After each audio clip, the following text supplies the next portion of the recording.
Kriza energjetike dhe rritja e çmimit të rrymës ishin temat me të cilat nisën pyetjet e deputetëve në seancën e sotme kuvendore.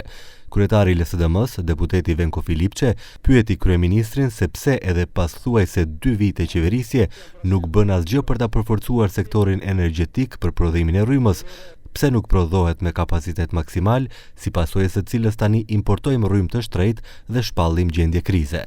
Зошто сега мора да има поскапување на струјата за граѓаните, кој што ќе повлече и други поскапувања, разна цените, кои што видовме во периодот сега никако и ништо не направивте да ги исконтролирате. Ова прашање, господине Филипче, може би најдобро ќе ви го одговори новиот член на вашиот извршен комитет, господинот Бислимовски, кој што е брат на председателот на регулаторната комисија Марко Бислимовски.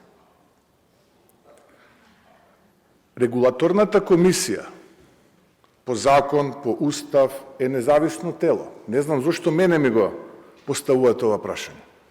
Е сега околу енергетските капацитети. Изминативе година и половина повеќе од 50 луѓе кои што го уништувале тоа кое што е оставено од претходната влада на ВМРО ДПМН, односно од времето кога јас бев директор на тогашното ЕЛЕМ, се или под истрага, или се водат судски процеси. А поранешниот директор, висок поранешен функционер на СДСМ, е во бегство. Ако во нашиот период на владење, со огромна криза, кога цената на струјата беше 5 или 6 пати поскапа, се успеа да се исконтролира. Наместо сега да поевтини, ако сте имале толку капацитет да го менаџирате системот, сте требали во вие изминати година и пол да го направите тоа. Да сега граѓаните да немаат дополнителен трошок на сметките за струја. Нема оправдување, не знам како не разбирате. Овој пристап, овие спинови, ама вие сте криви, ама има обвинети, не поминуваат. Ако има криминалци обвинети, нека си одговараат. Вие треба да си ја фатите работата. Shqetësim për shtrejtimin e rrymës dhe shpalljen e gjendjes së krizës për mazut e ngriti edhe deputetja e Frontit Evropian Rina Hajdari, duke pyetur ministren e energjetikës Sanja Bozhinovska se çfarë kanë bërë gjithë verës që të mos vinte puna deri në këtë pikë. Situata po tregon se gjatë verës shteti nuk ka bërë përgatitje për dhe nuk e ka parashikuar as pak se do të vijë një ditë ku qytetarët do të ballafaqohen me krizë të tillë, po edhe shteti.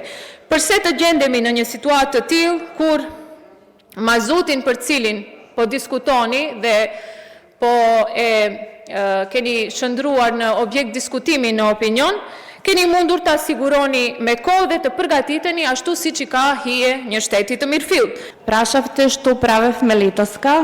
Никој не беше видовит дека земјоделците во Грција ќе штрекуваат со денови. Баш сега, инаку АД ЕСМ, кој е под влада, акционерско друштво, значи Министерството нема надлежности на АД ЕСМ, си ги има спроведено набавките по планот на набавки, меѓутоа како одговорни, ние воведуваме криза и тоа е 7 дена, што значи дека како одговорна влада, ние без надомес ќе ги дадеме резервите на мазут. Kundër përgjigjen që Bozhinovska e mori nga Hajdari për këtë, është se është skandaloze që qytetarëve t'u thuhet që kriza vjen nga pamundësia për siguruar mazut, kur kjo qeveri krijoi ministri të veçantë për energjetikën që s'ka arritur të krijojë plan për përballje.